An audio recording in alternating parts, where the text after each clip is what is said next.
نے سورہ بقرہ دی آیت نمبر 160 سے فرمایا ہے، البتہ جو اس روش سے باز آ جائیں اور اپنے طرز عمل کی اصلاح کر لیں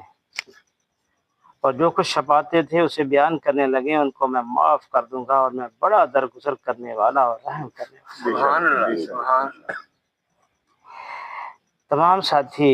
اس آیت دے اتے غور کرنا اور پچھلا سبق بھی اپنے ذہن چ رکھنا، اور خصوصی طور پہ جڑا ہی کل پڑھیا نا وہ ذہن چ رہنا چاہیے ہے، کیونکہ یہ آیت جڑی ہے پچھلی آیت نال جڑی ہوئی ہے۔ اللہ نے کی فرمایا، پھر دوبارہ میں رپیٹ کردا ہے، اللہ نے فرمایا ہے کہ البتہ جو اس روش سے باز آ جائیں اور اپنے طرز عمل کی اصلاح کر لیں اور جو کچھ چھپاتے تھے اسے بیان کرنے لگے ہیں، ان کو میں معاف کر دوں گا اور میں بڑا درگزر کرنے والا اور رحم کرنے والا۔ ڈر رہی میں بڑا غفور رحیم ہے، اور یقین جانو کہ جس طرح پچھلی آیت کل پڑھیا سی تے این جاتا ہے کہ اللہ تبارک تعالیٰ دا کتنا غضب نازل ہویا ہے اور کیسی صورتحال پیدا ہوئی کہ اللہ تبارک تعالیٰ نے یہ گل کہنی پے گی کہ لعنت اللہ ہے، پھر انہاں دی لعنت بھی، لعنت کرنے والے بھی لعنت، اللہ تبارک تعالیٰ دی بھی لعنت، تے پھر فرشتیاں دی بھی لعنت، انساناں دی بھی لعنت، مومنین دی بھی لعنت، حشرات الارض بھی لعنت بھیج دے نے۔ ایسی جڑی اللہ دی آیات جڑی روشن آیات نے انہاں نو چھپاندے نے۔ اور یہ جڑا سی جڑا کل ہی پڑھیا سی، یہ جڑا حکم آیا یہ عام حکم ہے۔ یہ عام حکم کس طرح؟ یہ سارے سارے تے لاگو ہوندا ہے۔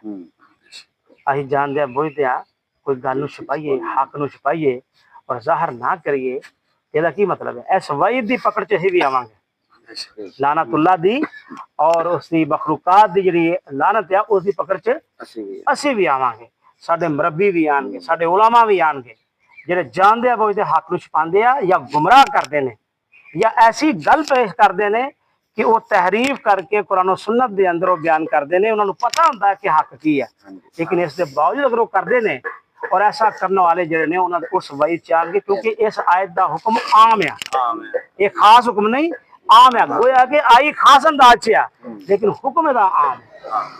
اور اس واسطے سانو ہی اپنی اصلاح کرنی چاہیے اور ارد گرد جننے بھی سارے ماحول کے اندر لوگ رہ رہے انہوں نے بھی اس توجہ دلانی چاہیے کہ اللہ تبارک تعالیٰ کلام پڑھو اور اس کے عمل کرو۔ اللہ تبارک تعالیٰ کی دعا کرتے ہیں کہ اللہ تعالیٰ سانو قرآن سمجھ کے پڑھنے دی توفیق عطا فرمائے اور اس عمل کرنے دی توفیق عطا فرمائے۔ وآخر دعوانا الحمدللہ رب العالمین۔